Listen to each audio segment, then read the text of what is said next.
అటువంటి పరిస్థితి ఉంటది.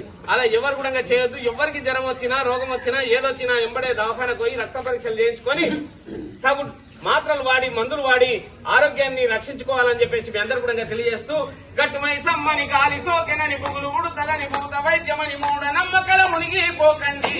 రోగాన్ని గుర్తించక మీరు ప్రాణం మీదికి తెచ్చుకోకండి.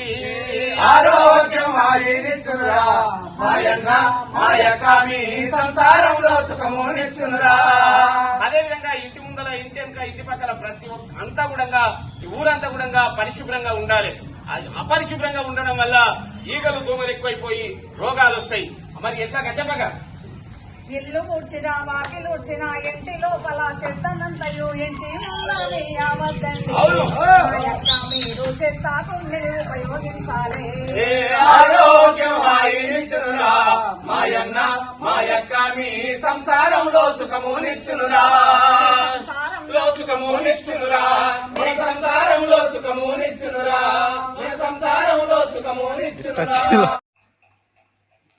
Thanks for watching. For more updates, subscribe to our channel. Thank you so much.